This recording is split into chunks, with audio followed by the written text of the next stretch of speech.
Hey all, welcome back to Triple Goddess Soapery. My name is Angela, and today we will be making one of the soaps in my Sabbats collection. This is Imbolc, and it's one of my favorites to date, scented in blackberries and sugared violets.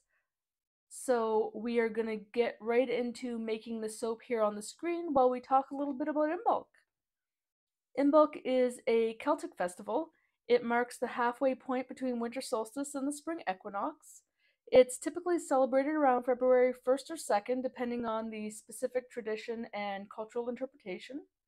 It's one of 8 Gaelic seasonal festivals called Sabbats, which I have highlighted in other videos where I have made soaps based on those different Sabbats, and you'll find those on my channel. The festival is associated with the onset of spring and the increase of the length of daylight. It has historical roots in Ireland, Scotland, and the Isle of Man, and it's also celebrated in modern pagan and Wiccan traditions.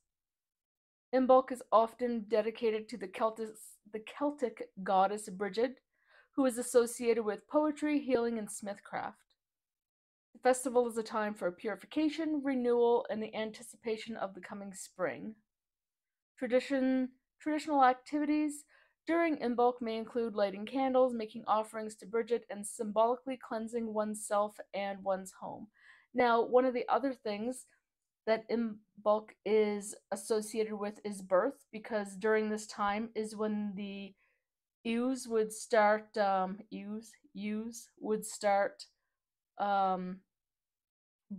their calves, their babies. It's also a time when one of the traditions you may participate in on February 1st is to plant your garden, sow seeds, that is definitely something that I do. I live in a fairly temperate climate here in central Vancouver Island, so I definitely plant seeds inside, and I will go outside and plant peas and different things that can go outside right now. Now, in some modern celebrations, people may create Brigid crosses, which are woven from reeds or straw, and symbolize protection and good fortune. This is something that I might do this year. I'm not sure. I kind of want to make some Brigid crosses, and if you Google that, you'll find tutorials and stuff. I did save one on my phone, so we'll see. I might do that as well. There's also feasting, storytelling, and other communal activities that are also associated with Imbolc. Also, too, it's important to note that specific customs and practices associated with Imbolc can vary among different pagan and Wiccan traditions, and individual practitioners may also have their own personal rituals and interpretations. So, things like not everyone may be planting seeds on February 1st, but I definitely will be. So, in a nutshell, that is what Imbolc is. I do highly recommend that if you're interested in this pagan Sabbat, that you can Google and take a look online of all the different things that are associated, because it's fascinating and there's so much more information online that I cannot go into in just a 15 or 20-minute video. All right, now with this soap, this is my second making of this soap. I did this last year, and last year's soap and this year's soap both have an amethyst, but I have changed up the color palette and the fragrance this year, because last year I did gold and white with the amethyst and oatmeal milk and honey, and while I love the scent of that soap, I didn't feel like the colors really represented Imbolc to me. So this year I've switched it up using blackberries and sugared violets, and I did the color palette to match that. So the yellow and the purple are supposed to represent the violet, where the purple and yellow flowers with a little bit of white. So that's the color palette that I'm using for this.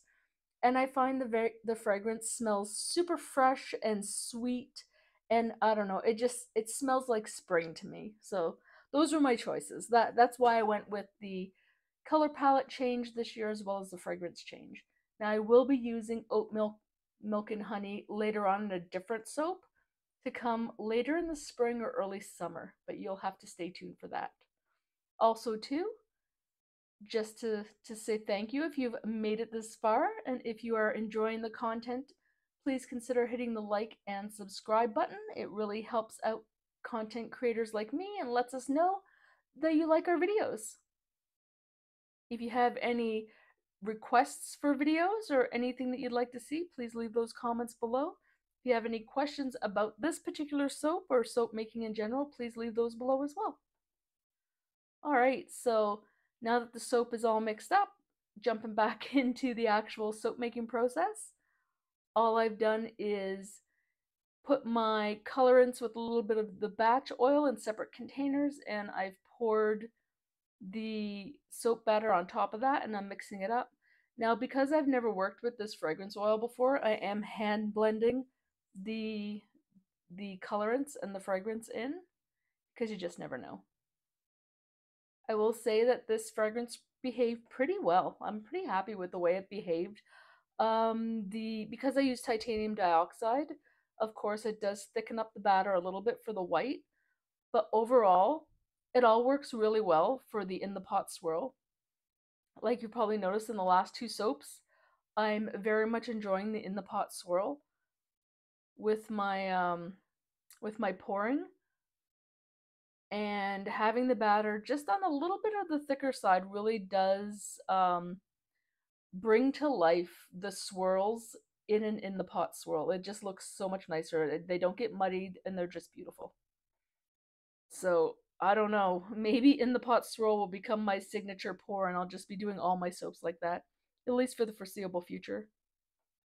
And if you're a soap maker, what is your favorite pour to do? Do you like doing a hanger swirl, using a chopstick or a spoon, doing a drop swirl, in the pot swirl? There's all kinds of other ones. I don't think that I've really tried any of the other ones because I am not that creative and I get frustrated easily. So I stick with designs that don't have as many problems. I've also done straight layers, which I don't mind. Like I've done it with my Nanaimo bar, I've done it with my Arboretum, but I do find I get impatient, and if the layers are not setting up fast enough, I get frustrated because I want to pour anyway. Then I end up pouring like I did with the Arboretum the last time, and then my layers are all wonky and they're not layers anymore. So I'm thinking I will be doing another in the pot swirl when I remake the Arboretum because I think I only have one bar of that left. I'm also going to be switching up the fragrance in that a little bit. I was using bamboo and teak, but I don't love it. Like people like it okay, but think I'm going to switch to mahogany and teak, I think is what it's called. So yeah, that's the change that I'm going to make. It's not much of a change, just a little change. But I think that I like the mahogany and teak a little bit better. Oh, looks like I did not. I am actually using the immersion blender. I guess I'm full of crap. It's been a while since I did the edits, and now I'm just getting around to doing the voiceover. So I did use the immersion blender to get everything blended in nicely. I do prefer to, when I can, to use the immersion blender when I'm mixing in my colorants and my titanium dioxide. I find it just does a much better job of getting them blended in really well and getting the color perfectly dispersed. So that is my option. I will generally mix in my colors first and then I'll add my fragrance oil if there's any concern about the fragrance oil.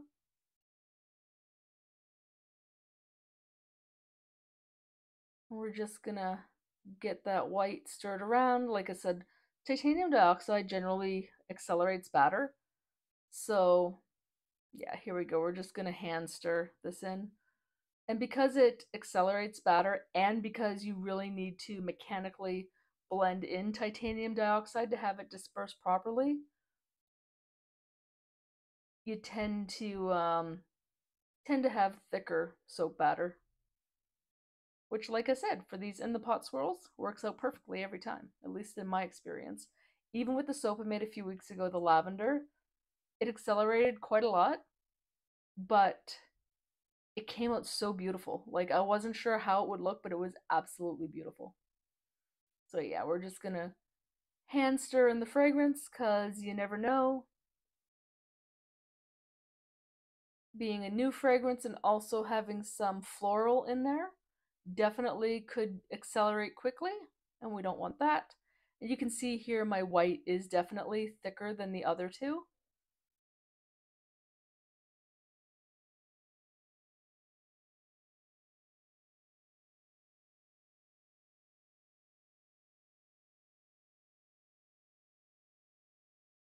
And I guess too, let's just see here, just to let you know, I can tell you the colors that I'm using. So the fragrance comes from Windy Point Soaps. It is blackberries and sugared violets.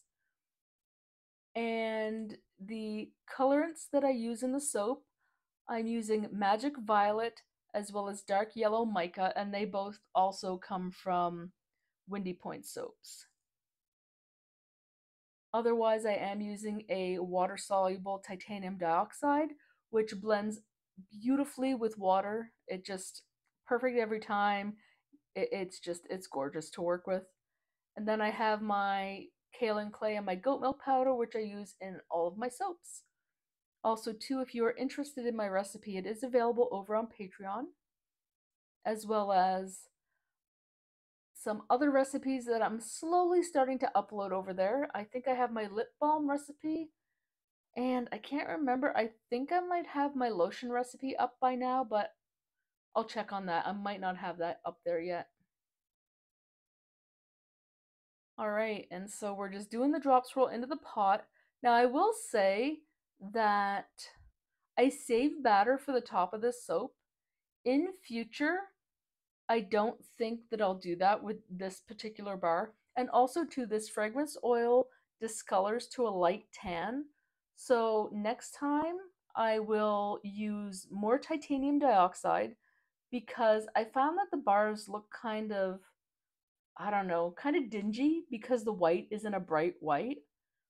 The colors came out nice, but yeah, the white was just, not as not as white as I'd like it to be. As well too, I might do more of the color and less of the white. Like I might do equal parts next time of each of all three. And that way that will tone down on the fact that the white looks kind of dingy. Otherwise though, yellow is kind of a, I don't want to use the word difficult, but it's definitely more challenging to get a good yellow in a soap. And this dark yellow mica by Windy Point Soap really, really does a good job. It looks really good. It's a nice yellow color. And Magic Violet, and also they have one, I think it's called Magic Red. They're both beautiful micas. I really enjoy working with them. Now, with this soap, I kind of made a mistake, although it's not a bad mistake. But all of my sabot bars are 1 inch wide, and with these, I wasn't thinking, and I cut them, or I placed my gemstones to make 8 bars and cut it as 8 bars, so they're about 1.25 inches wide. And I didn't think about it because I am transitioning all of my other bars to be that size, but not my sabot bars. My sabot bars will always be 1 inch wide, and I'll make 10 per loaf. So yeah. So for anyone who is buying these bars, and I've already sold, this doesn't even release until February 1st, and I've already sold 3 bars.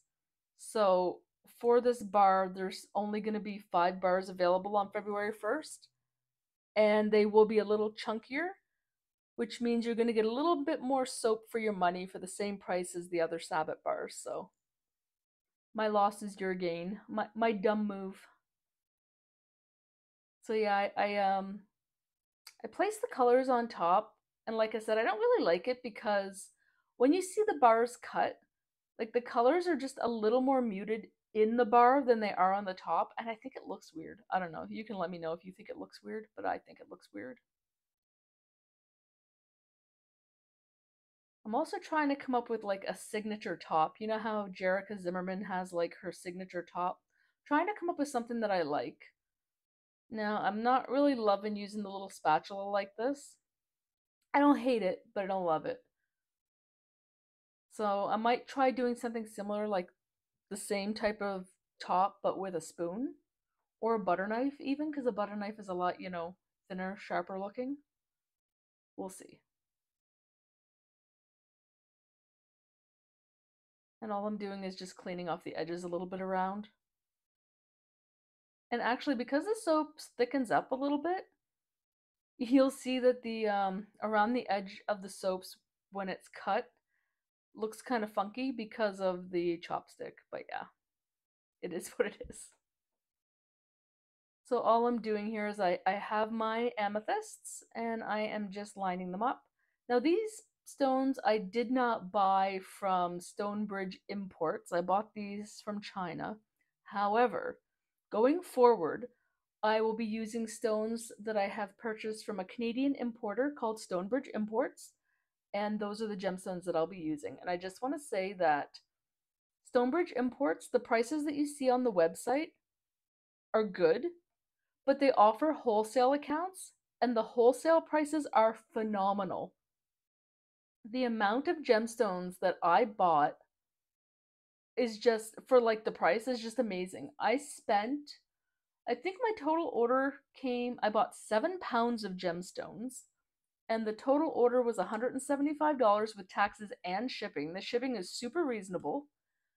And I got, like, with 7 pounds of gemstones, I got between 90 and 120, I think, gemstones per pound. So if we say round up to 100, so $7 divided by 700 gemstones. I mean, I'm paying on average 10 cents a gemstone. Like, there is no way that you're going to order from AliExpress and pay 10 cents a gemstone. The best price that I could find when I bought like these amethysts in particular was, I think I paid $7 and I got 10 or 12 maybe. So yeah, you can do the math there. It's crazy. So Stonebridge Imports, you can Google them. If you have a business, they are 100% the best way that you're going to be able to buy gemstones. So here we are, we're just going to sprinkle on some glitter. And I believe I showed it to the camera there. I apologize, I was too busy yapping. And here we go. We're going to add this as well, or that is the glitter that we added. And I love white diamonds sparkle mica. I think it's beautiful. I've been adding it to a lot of my soap tops lately. And if you don't have glitter in your nose, are you really a soap maker? All right, so, and here I am messing with the sides again, which I shouldn't have done, but I did it anyway. And this is what she looks like. Now, I did the cut of this on a TikTok live, so again, you will not see the cut. I apologize. But I will show you what the soap looks like here once it's been cut, and you can see, I'm sure you will agree with me, the white just looks a little dingy, but she's still beautiful. So, I'm just going to take this opportunity again to say thank you so much for watching. If you have any questions, please drop them below, and I hope you have a wonderful day.